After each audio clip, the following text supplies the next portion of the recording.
They say the American West was built on gold, but behind the glitter and promise lay darkness so deep it swallowed men whole, somewhere out in the deserts and mountains of the frontier, far from the safety of towns. There were whispers of mines that promised riches beyond imagination, veins so pure, nuggets so large, that a single lucky strike could turn a man from a penniless drifter into a king overnight. But along with the promise came something else: death, misery, disappearance. And among those whispered legends, no tale looms darker than the story of the gold mine that killed everyone who entered. Picture it. The year is the mid-1800s. The gold rush still gripping the country with fever. Men, women, and families abandoned farms and towns to head west, chasing rumors of easy wealth. California, Nevada, Arizona, New Mexico. Anywhere the mountains rose or the desert hid secrets, prospectors dug, panned, and blasted the earth apart searching for treasure. The lure of gold was strong, but for every success there were hundreds of failures. Most seekers went home with empty pockets. Others never went home at all. And somewhere among the countless stories of fortune seekers, a particular legend grew. A mine said to exist in the rugged, unforgiving wilderness. A mine filled with gold so rich it could never be emptied, yet cursed in a way no one could explain. They called it by many names depending on who was telling the tale. The Lost Dutchman's Mine, the Devil's Canyon Claim, or simply the Cursed Mine. But the theme was always the same. Anyone who tried to take its gold never returned. Or if they did, they came back broken, insane, or dead within days. One of the earliest stories began with a prospector, a man toughened by the frontier, used to surviving with little more than a pickaxe, a mule, and stubborn determination. According to the whispers passed from camp to camp, he stumbled across the entrance while hunting for water in a dry canyon. Inside, he found walls shimmering with gold, veins so thick they could be pried loose by hand. Overcome with greed and disbelief, he chipped away as much as he could carry, stuffing his saddlebags until they nearly tore. But the desert does not forgive. On the way back to town, he was found dead, his mule wandering aimlessly beside him. Some said it was heat stroke. Others claimed he'd been poisoned. Still others swore he was murdered, his throat cut by unseen hands. His gold vanished, and with it, the first chapter of a legend that would only grow darker. By the time news of his death spread, the story had taken on a life of its own. Prospectors swore the mine existed, but none could agree on where. Some said it was hidden in the Superstition mountains of Arizona, where jagged cliffs and labyrinthine canyons swallowed the careless. Others insisted it was tucked in New Mexico's deserts where the sun scorched men to dust. A few claimed it was in California, guarded by cliffs too treacherous to scale. Wherever it lay, the certainty was that it killed those who dared look for it. And that certainty didn't stop anyone. Quite the opposite. It drew them in like moths to a flame. Dozens of treasure seekers took to the wilderness with maps, rumors, or sheer stubborn faith. They vanished. Weeks would pass, then months. Sometimes their bones were found picked clean by vultures.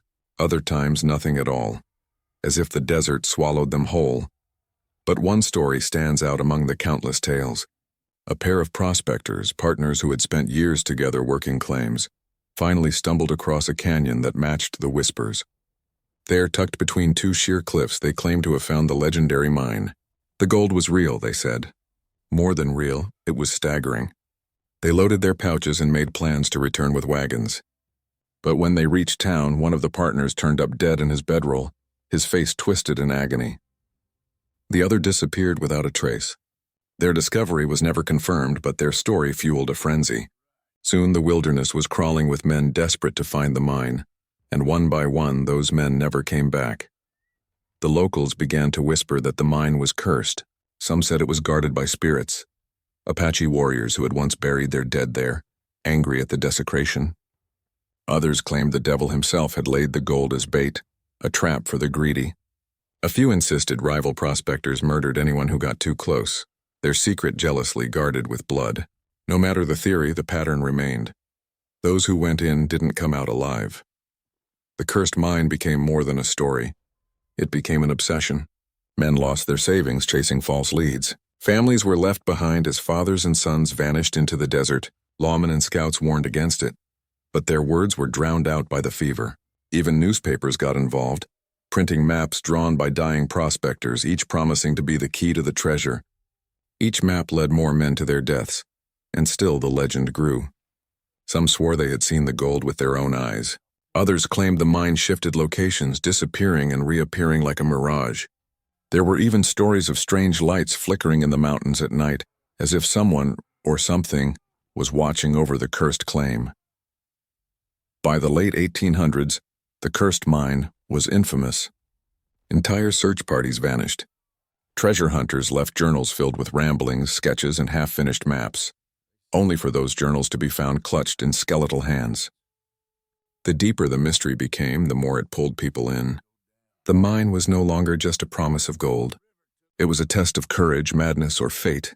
And perhaps that's the cruelest part of the story. The mine didn't just kill with bullets or poison, it killed with obsession. Men were driven insane by the thought of easy riches, by the lure of a fortune waiting in the desert. They ignored the warnings, the bones bleaching in the sun, the patterns of death that repeated again and again. The mine didn't need to curse them. Their own greed was enough. As the decades passed, the story of the cursed mine only became more tangled. Some claimed the original prospector who discovered it was murdered by his own partner, who later met the same fate. Others believed government surveyors stumbled upon it and quietly sealed it off, erasing all traces from maps. And then there are those who swear it still lies hidden, waiting in silence for the next fool who thinks they can outwit death. That is where our journey begins, with a cursed gold mine said to hold riches beyond measure, and a trail of bodies stretching across history. A mine where everyone who entered paid the price, whether in blood, sanity, or life itself. The tale of the cursed mine might have remained just a whisper in saloons and desert camps if not for the men who swore they had proof of its existence. And among all the names tied to the legend, none echoes louder than that of Jacob Waltz, the man history would come to call the Dutchman. His story is tangled with mystery, betrayal, and death, and for many treasure hunters, it is the closest anyone ever came to unlocking the truth. Waltz was a German immigrant, not Dutch at all despite the nickname. Like countless others, he came west, chasing dreams of gold and fortune. By the 1860s, he had drifted into Arizona territory, where the desert stretched for miles and the jagged Superstition mountains loomed like silent guardians. To most, those mountains were nothing but barren rock and rattlesnakes. But Waltz, it said, found something else, something extraordinary. According to legend, Waltz stumbled across a hidden vein of gold so rich it defied belief. Some say he found it while sheltering from a storm in a narrow canyon. Others insist he was tipped off by a Peralta family member, descendants of Mexican landowners, who had once mined the area before being slaughtered in a bloody Apache attack. However he found it, Waltz supposedly returned with sacks of gold, so pure and heavy they shocked even seasoned assayers. People whispered that his gold wasn't natural at all, that it looked more like treasure smelted and refined long ago. But Waltz never revealed the mine's location. He worked small amounts of gold, enough to live comfortably, but never enough to draw too much attention. Still, suspicion grew. Neighbors whispered about the old German disappearing for weeks, only to return with nuggets as big as fists. Men tried to follow him into the mountains, but they always lost his trail among the twisted canyons. Those who went too far sometimes never came back. When Waltz fell gravely ill in 1891, the legend reached a fever pitch. On his deathbed, he supposedly revealed hints about the mine's location to a woman who had cared for him, Julia Thomas. The story goes that Julia, desperate to secure the fortune, took notes as Waltz described landmarks: a sharp pinnacle rock, a canyon shaped like a funnel, a hidden cave with walls that glittered like fire. Waltz died before giving exact directions, leaving Julia with just enough detail to spark the greatest treasure hunt the West has ever known. Julia, along with a few partners, scoured the Superstition mountains, searching desperately for the Dutchman's mine. They found nothing. Their money ran out, and they were forced to sell maps to gullible fortune seekers. Those maps, vague, conflicting, and likely half-invented, spread across the country, each one claiming to lead to the mine, each one sending more men to their doom. The curse of the mine seemed to strike again and again. Searchers vanished into the Superstitions and were never seen alive. Bodies turned up with bullet holes, fueling suspicions of ambush or betrayal.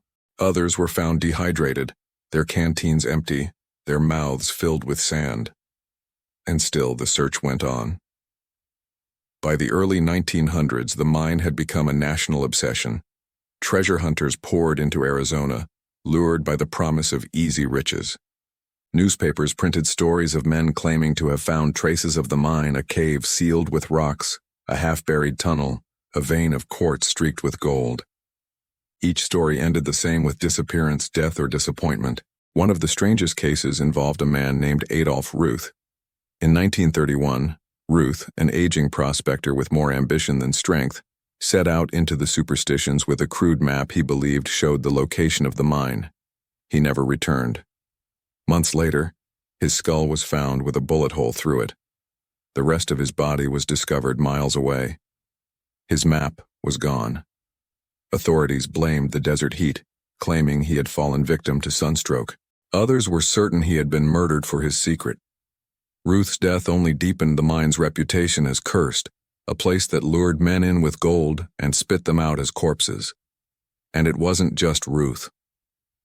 The list of victims tied to the Dutchman's mine grew year after year. Hunters, explorers, and even trained soldiers lost their way in the unforgiving wilderness. Some returned raving about strange noises in the night, phantom figures watching them, or lights flickering on distant ridges. A few came back with small samples of gold, proof they had found something, but never enough to locate the source. Before long, those men too were dead. Locals began to swear the mine was guarded not just by the desert but by something darker. Apache tribes long considered the Superstition sacred, warning outsiders to stay away. Legends spoke of spirits who punished those who desecrated the land.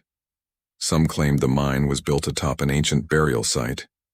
Others believed Waltz himself haunted the mountains, his restless ghost ensuring no one ever took the treasure he died protecting. The mountains themselves seemed to play tricks. Compass needles spun wildly, maps became useless, and men who had hiked the same trail a dozen times suddenly found themselves lost. The heat was merciless, the cliffs sheer, the canyons endless. Searchers would see a landmark Waltz supposedly described a sharp rock spire, a hidden cave mouth, only for it to vanish as they drew closer. Was it a trick of the sun, or was the mine truly a mirage that revealed itself only to those marked for death? By mid-century, the story of the cursed mine had become woven into Arizona's very identity.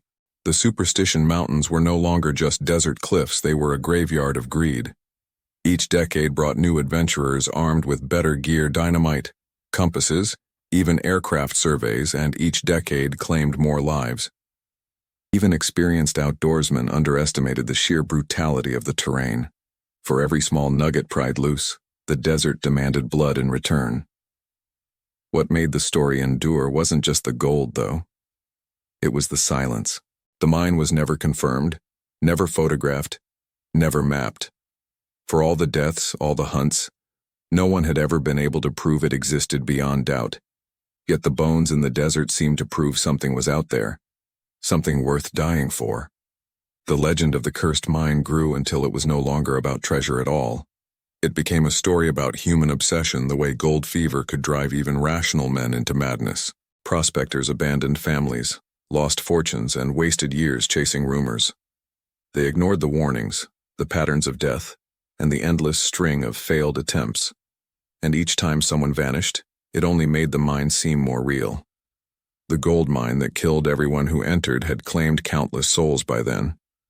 And yet, still, the hunt continued. Because if even one man found it and lived to tell the tale, the legend said, the fortune would be beyond imagination. That is the cruel paradox of the cursed mine. It dangles hope in front of those desperate enough to chase it, then swallows them whole. It is not just a hole in the ground. It is a mirror reflecting back the darkest parts of human greed. And once you look into it, you may never come out again. By the time the 20th century was in full swing, the cursed mine had become more than just a rumor whispered around campfires. It was a national legend, a story that captured the imagination of ordinary people as much as professional treasure hunters. Newspapers across America ran features on the mystery gold of the Superstitions. Dime novelists twisted the tale into pulp adventures, and historians, skeptical though they were, couldn't ignore the number of bodies that seemed to pile up in those mountains. The mine, whether real or not, had become a character in its own right, a silent predator that stalked those who dared to chase its riches. The 1930s and 40s saw wave after wave of hunters pour into Arizona. They came armed with crude maps, half-remembered landmarks, and the desperate belief that they would be the one to succeed where everyone else had failed. And yet, the desert claimed them too. Families reported fathers never returning, brothers vanishing, sons last seen walking into the red rocks with pickaxes slung over their shoulders. The Superstitions gained a reputation as a place you did not go without reason. For hikers and wanderers, it was dangerous. For those hunting gold, it was fatal. One story that circulated widely was that of James A. Cravey in the 1940s. Cravey was convinced he had finally unlocked the Dutchman's secret. He set off proudly, telling friends he would come back with more gold than they could imagine. He never returned alive. Months later, his body was found decapitated, his skull discovered miles away from his remains. The authorities called it a mountain lion attack, but treasure hunters whispered that it was murder, the curse striking again. The detail of his missing head only added to the mine's aura of horror. And then there was the case of Glenn McGill in the 1960s. McGill wasn't just any treasure hunter. He was a businessman with means, a man who could afford helicopters and teams of workers. He spent enormous sums trying to crack the riddle of the mine, digging shafts, blowing holes in cliffs, and mapping every canyon he could. Yet for all his resources, McGill met with constant failure. Worse, his obsession drained his finances and wrecked his health. Some said he came close, that he found something but was driven back by forces he couldn't explain. He died not in the mountains, but broken and ruined, another victim of the mine without ever touching its gold. The mine's reach stretched beyond the desert itself. Men who claimed to have found clues sometimes met violent ends back in town. Suspected murders, mysterious disappearances, and sudden accidents all seemed to orbit around anyone who got too close. Rival treasure hunters accused each other of sabotage, theft, even poisoning. Lawsuits and fistfights broke out in dusty Arizona saloons, all over scraps of maps or secondhand stories of landmarks Waltz may or may not have described. The mine, it seemed, killed not just with the wilderness, but with paranoia and greed. By the 1970s and 80s, the cursed mine had drawn in not just ordinary seekers, but professional adventurers. Experienced hikers, military veterans, and even archaeologists tried their luck. Many came back empty-handed. Some didn't come back at all. In 1977, 3 men from Utah vanished while searching for the mine. Their bodies were later found in shallow graves. The authorities suspected foul play, but no killer was ever caught. To believers, it was just another chapter in the mine's bloody history. The mountains themselves seemed to resist intruders. Compass needles spun without reason. Radios failed. Water sources dried up unexpectedly. Travelers spoke of hearing whispers carried on the wind, of seeing figures on ridges that vanished when approached. Skeptics wrote these off as hallucinations brought on by dehydration, exhaustion, or fear. But to those who knew the legend, these were warning signs that the mine was protected by something more than cliffs and heat. The deaths piled up even into the late 20th century. In 1984, a pair of friends went searching with a copy of one of Waltz's supposed maps. Weeks later, their remains were discovered in the desert, picked over by vultures. In 2009, yet another pair of treasure hunters disappeared without a trace. And in 2010, 3 more men were reported missing in the Superstitions while looking for the mine. Their bodies were eventually found, and investigators concluded they had succumbed to the heat. But among treasure hunters, the whisper was always the same. The mine had claimed more lives. What makes this story unique and what keeps it alive is that the victims span every type of seeker, from penniless drifters to wealthy businessmen, from untrained dreamers to hardened outdoorsmen. All were swallowed alike. The mine did not discriminate. If you entered its domain, you paid a price, sometimes in blood, sometimes in sanity, always in failure. And yet, the obsession never died. Whole clubs and societies were formed around the legend of the lost Dutchman's mine. They met to compare maps, trade clues, and argue over which canyon or spire matched Waltz's deathbed description. Some treated it like a hobby, a historical puzzle to solve. Others treated it like religion. Families lost generations to the hunt, fathers passing down notes and journals to their sons, urging them to continue the search. The mine wasn't just a place anymore, it was an inheritance of obsession. Skeptics argue the truth is simpler. Waltz may have salted his claims, scattering bits of gold from elsewhere to give the impression of a rich vein. Others suggest he worked a small pocket of gold that ran dry, leaving nothing behind for future seekers. Still others believe the entire story was a fabrication, inflated by Julia Thomas's desperate attempts to sell maps after Waltz's death. But those explanations don't erase the bodies. They don't erase the countless people who vanished trying to find something that may not exist. And maybe that's why the legend endures. Because the line between truth and myth is blurred beyond recognition. Each death adds credibility. Each disappearance adds weight. And each new map, no matter how dubious, sparks hope that the mine is still out there, waiting. The cursed mine has claimed victims in every decade for nearly 2 centuries.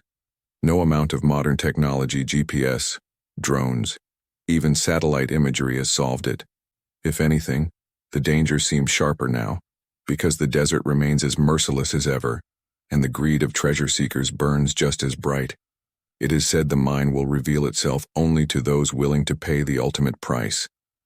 That once you glimpse its walls of gold, your fate is sealed. Whether by bullet, heat, betrayal, or madness, you will not escape. And if you do, the gold itself will hunt you, drawing death to your doorstep sooner or later. The story of the mine is no longer just history. It is living myth. It breathes in the mountains, whispers in the canyons, and lures men into its clutches even now. And the question is not whether the mine exists. The real question is whether you would dare to go looking for it, knowing that everyone who has tried before you has paid the price in blood. Even in the 21st century, the legend of the cursed gold mine refuses to fade. In fact, it has only grown stronger. Modern adventurers, armed with GPS units, drones, and satellite images, still pour into the Superstition Mountains. Some go out of curiosity, others with academic interest, but many go with the same fever that gripped prospectors in the 1800s, the belief that they will be the one to find the Dutchman's treasure. And still the mountains claim their due. Local rescue teams know the story all too well. Every year, hikers and treasure hunters alike go missing in the Superstitions. Sometimes they are found, dehydrated and staggering, lucky to escape with their lives. Other times their bodies turn up months later, bones scattered in canyons or tucked beneath rock ledges. Even with modern technology, the pattern remains. The mine still kills. Some recent seekers have tried to approach the mystery scientifically. Geologists point out that gold veins in Arizona are typically small, inconsistent, and rarely match the fantastic descriptions tied to Waltz's claim. They argue the super-rich vein was either a small pocket Waltz stumbled upon, or a trick perhaps, or he had stolen from somewhere else.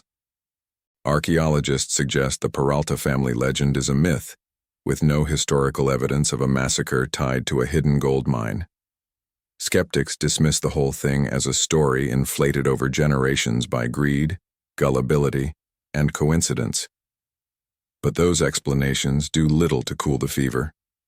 For every skeptic, there's another believer who insists they've seen something. Strange markings carved into rocks, ancient tunnels sealed by rubble, shards of quartz laced with gold. Even photographs circulate online showing caves with walls that glimmer in flashlight beams. Are they hoaxes, misinterpretations, or the edges of the truth? What makes the legend powerful is not whether it is real, but how it continues to shape those who chase it. Families have been destroyed by obsession. Fathers have dragged sons into the desert, demanding they carry on the search after their deaths. Some hunters spend decades mapping every ridge, convinced they're inches from success. Others are swallowed quickly, their ambitions ending in shallow graves. The mine may or may not exist in stone, but it exists vividly in the human mind. And that, in many ways, is even more dangerous. Psychologists who study obsession point to the Dutchman's mine as a perfect case study. It offers the ultimate lure, limitless wealth, hidden in plain sight yet just beyond reach. Every death, every disappearance, every scrap of rumor only deepens its mystique. To give up searching is to admit failure, And so the cycle continues, generation after generation, drawn into the same deadly maze. Meanwhile, the cultural impact has spread far beyond Arizona. Books, documentaries, and even Hollywood films have dramatized the search. The Dutchman's mine has become a symbol of the Wild West itself, a place where greed, danger, and mystery collide. Tourists flock to the superstitions, some to hike the trails, others to catch a glimpse of the landscape that has swallowed so many lives. Museums display replicas of Waltz's supposed gold. Maps hang in glass cases marked with landmarks like Weaver's Needle or the Soldier's Grave, each pointing in different directions, each promising more than it delivers. And yet, the deaths persist. As recently as the 2010s, men have vanished while searching. In 2010, 3 Utah men went missing after setting out to find the mine. Their remains were discovered years later. The desert had stripped their bones bare, leaving only speculation about how they died. Heat stroke? Murder? Another victim of the curse? No one knows. Locals who live near the mountains treat the legend with a mix of respect and wariness. They know the desert's dangers better than anyone. The heat can kill in hours. Water is scarce. Trails vanish without warning. And storms can flood canyons in minutes. They warn outsiders not to underestimate the land, not to chase dreams of treasure. But for many seekers, those warnings sound less like advice and more like challenges. And maybe that's the true power of the legend. The mine is not just a story about gold, it is a mirror of human greed and stubbornness. It dares people to test themselves against the wilderness, against fate, against the curse itself. Some go out believing they are smarter than those who died before. Some think technology will give them the edge. Others simply cannot resist the thought of a fortune buried under their feet. But the ending is always the same. The cursed gold mine is not just a place on a map, it is an idea that kills. An idea that drives men past reason, past safety, past survival. Waltz may have taken the exact location to his grave, but in doing so, he planted a seed that has grown into one of America's most enduring obsessions. The Superstition Mountains remain silent, keeping their secrets. And still people walk into them convinced they'll be the ones to succeed. Perhaps the mine never existed at all. Perhaps it was only a small pocket of gold, long since emptied. Perhaps Julia Thomas invented most of her story to sell maps and cover her losses. If so, it worked beyond her wildest dreams. For her tale has consumed thousands of lives and endured for nearly 2 centuries. Or perhaps the mine does exist, hidden in some canyon sealed by rock slides, waiting for the right eyes to see it. But whether real or not, it has already claimed more than any treasure ever could. And maybe that's the final lesson. Riches that come easily are rarely free. Every treasure has its price. And in the case of the Dutchman's mine, the price seems always to be blood. The mine doesn't need to be guarded by spirits or cursed by the devil, or haunted by Waltz's ghost. Its curse is written in human nature itself, in the greed, obsession, and arrogance that drives people to ignore every warning, to risk everything for the promise of gold. So the next time you hear the story of the mine that killed everyone who entered, remember this: legends endure because they carry truth even when wrapped in myth. The Dutchman's mine may never be found, but it has already proven its power. It has outlived generations, swallowed countless lives, and etched itself into history. And still the desert waits, patient as ever, ready for the next fool to step into its shadow. Because the gold mine that killed everyone who entered isn't just a story of the past, it's happening even now. And as long as greed exists, the legend will never die.